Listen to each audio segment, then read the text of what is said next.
غزوہ احد شریف کے اندر ہمارے آقا و مولا تشریف لے گئے۔ جب عبداللہ ابن ابی مقام شوط سے واپس ہوا رسول اللہ کو چھوڑ کر اور مدینے لوٹ رہا تھا،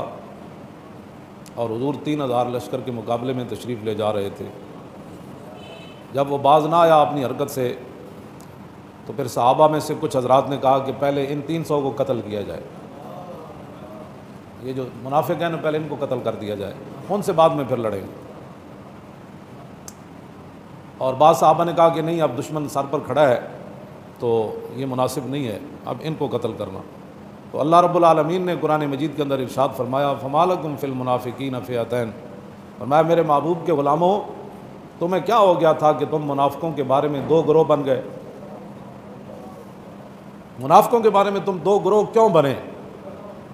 شرف ملت میرے استاد گرامی حضرت علامہ عبدالحکیم شرف قادری نور اللہ مرکزہ،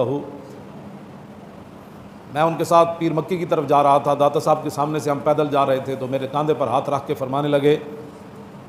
کہ مولانا بتائیں کہ اس آیت کا کیا مطلب ہے فما لکم فی المنافقین۔ تو ان کا فیض ہی تھا، انہوں نے میرے کاندھے پر ہاتھ رکھا ہوا تھا اور ہم پیدل چل رہے تھے، تو ان کے ہاتھ کا ہی فیض تھا، میرے اندر تو کوئی بات نہیں تھی۔ میں نے کہا جی اس آیت کا مفہوم یہ بنتا ہے کہ اللہ تعالیٰ خود چاہ رہا تھا کہ پہلے ان 300 کو قتل کر دیا جائے، تو مجھے تھپکی دے کر فرمانے لگے یہی بات ہے جو تو نے بیان کی، یعنی اس دن اللہ تعالیٰ بھی یہ چاہ رہا تھا کہ پہلے ان کا فیصلہ کر دیا جائے۔ جو اسلام کے اندر رہ کر اسلام کو نقصان پہنچانا چاہیں، کلمہ پڑھ کر حضور کو چھوڑ کر واپس جا رہے ہوں، تو اللہ نے فرمایا ان کے بارے میں تم دو گروہ کیوں ہوئے؟ قرآن نازل کر دیا۔ تو اس واسطے جب کلمہ جو پڑھ لیا، جو مان جو لیا، تو پھر دوسری رائے ہے ہی نہیں، پھر اپنی بات ہے ہی نہیں، پھر انہیں جانا پھر انہیں مانا، جانا بھی صحیح پھر مانا بھی صحیح، صرف جانا نہیں میں نہیں جانتا کہ میں اسلام کو بڑا جانتا ہوں، میں نے کہا جاننے کے بعد پھر ماننا بھی ضروری ہے، انہیں جانا انہیں جانا بھی صحیح تو پھر انہیں مانا بھی صحیح۔ تہ بند باندھا ہوا تو گھوڑا پکڑ کر چل پڑے، کفن بھی نہ ملا تو پھر بھی کوئی گلہ تو ان کے اولاد نے نہیں کیا، مصعب بن عمیر کے بچوں نے بیٹھ کر حضور کی بارگاہ میں تو نہیں گئے کہ حضور ہمارا باپ اسلام لانے سے پہلے 400 درہم کا سوٹ پہنا کرتا تھا، لیکن جب آپ کی غلامی میں آیا تو جاتے ہوئے اسے کفن بھی نہ ملا۔ جب انہیں جانا اور انہیں مان لیا تو بات تو ختم ہو گئی، کفن ملے یا نہ ملے، ایک ٹکڑے ہو یا 70 ٹکڑے ہو جائیں، یہ ناک 7 کان رہے یا کافر انہیں کاٹ کر گلے کا ہار بنا لے۔ عبداللہ بن جاش کے ناک کان کاٹ کر انہوں نے اپنے مونج کی رسی میں پرو کر گلے میں ڈال لیے تھے، ہاں جی وہ ناک ساتھ رہے یا کاٹ دیا جائے، جگر کلیجہ اندر رہے یا امیر حمزہ کی طرح باہر نکال دیا جائے۔ پھر جب جان جو لیا تو پھر اس میں کیا ہے کہ ایک ٹکڑا ہوتا ہے یا انس بن نضر کی طرح سارا جسم قیمہ بن جاتا ہے، ہاں اس کے اندر تو پھر رائے نہیں اپنی رہتی۔ اور میں نے جو آیتیں پڑھی اللہ نے فرمایا کہ ہم نے اس دن جو بات کی تھی، ہم یہ چاہتے تھے کہ ایمان والے جو ہے وہ ان کو نکھار کر سامنے لایا جائے، وَيَتَّخِذَ مِنْكُمْ شُهَدَاءَ، اور اللہ تعالیٰ تم میں سے بعض کو شہادت کا مرتبہ دینا چاہتا تھا۔ اللہ خود کہتا ہے میں تمہیں شہادت دینا چاہتا ہوں، کہتے ہیں نہیں ہم نے کافروں سے نہیں لڑنا، ہم تو بڑے امن والے۔ اللہ چاہتا ہے کہ مسلمان بالکل نکھر کر سامنے آ جائیں، اور اللہ کافروں کی جڑ کاٹنا چاہتا تھا اس کو۔ ہم حسبتم ان تدخلوا الجنة ولما يعلم الله الذين جاهدوا منكم ويعلم الصابرين، فرمایا تم اس گمان میں رہتے ہو کہ تم جنت میں چلے جاؤ گے، تم اس گمان میں رہتے ہو کہ تم جنت میں چلے جاؤ گے، ولما يعلم الله الذين جاهدوا منكم، ابھی تو اللہ نے تم میں سے غازیوں کا امتحان ہی نہیں لیا، ابھی تو اللہ نے صبر والوں کی آزمائش ہی نہیں کی، تو تم ایسے سمجھتے ہو کہ تم جنت میں چلے جاؤ گے۔ یہ تو اللہ کا قرآن ہے۔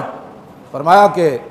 آگے اللہ تعالیٰ نے فرمایا یا وَلَقَدْ كُنْتُمْ تَمَنَّوْنَ الْمَوْتَ مِنْ قَبْلِ أَنْ تَلْقَوْا، میرے حبیب دے غلاموں تسی تے جڑے بدر جو پیچھے رہ گئے سی، تسی کہندے سی جو ہن موقع بنیا تو پھر رب بھی ویکھے گا۔ پہلے تو موت کی تمنا کیا کرتے تھے اس کی ملاقات کرنے سے پہلے، موت کی ملاقات کرنے میں، ہن اب اپنی آنکھوں کے سامنے دیکھو موت کیسے آ رہی۔ تو یہ سارا قرآن ہے، اس لیے بہتر ہے کہ ان شعروں کو سکھا دیں رمیاہو، یہ امن کا ہے۔ اللہ تعالیٰ ساری باتیں فرمایا ہوئے، غازیوں کا امتحان لینا ہے، ابھی صبر کرنے والوں کا امتحان لینا ہے، ابھی تم میں سے کسی کو شہید بنانا ہے، ابھی مسلمانوں کو نکھار پن کے اندر پیدا کرنا ہے، ابھی تم نے موت سامنے دیکھنی ہے۔ یہ ساری باتیں امن کی باتیں، ہاں یہ ساری امن کی باتیں۔ میں نے کہا یہ قرآن سناؤ نا لوگوں کو، یا تو وما محمد الا رسول قد خلت من قبلہ الرسل افإن مات أو قتل انقلبتم على أعقابكم ومن ينقلب على عقبيه فلن يضر الله شيئا وسيجزي الله الشاكرين۔ فرمایا اب رسول اللہ ہی ہے،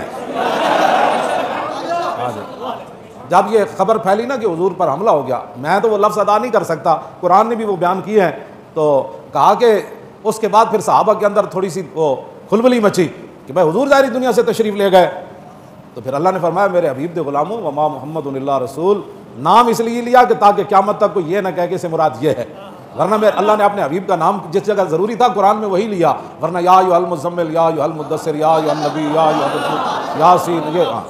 فرمایا اب رسول رسول اللہ ہی ہے، قد خلت من قبلہ الرسل، حضور سے پہلے سارے رسول گزر گئے، اب یہ آخری رسول ہے۔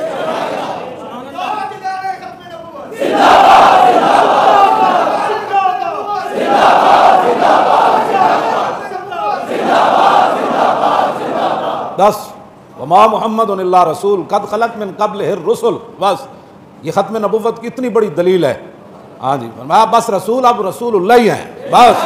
پہلے جو گزر چکے، اب جب حضور ظاہری دنیا سے تشریف لے گئے تو پھر تم نے کدھر جانا ہے حضور کو چھوڑ کر؟ کیوں جی افإن مات أو قتل انقلبتم علی اعقابکم، اب پھر تم نے کدھر جانا ہے؟ حضور ظاہری دنیا میں جلوہ گر رہے ہیں، تمہارے لیے یہی در ہے، حضور دنیا سے تشریف لے جائیں پھر بھی تمہارے لیے یہی در ہے،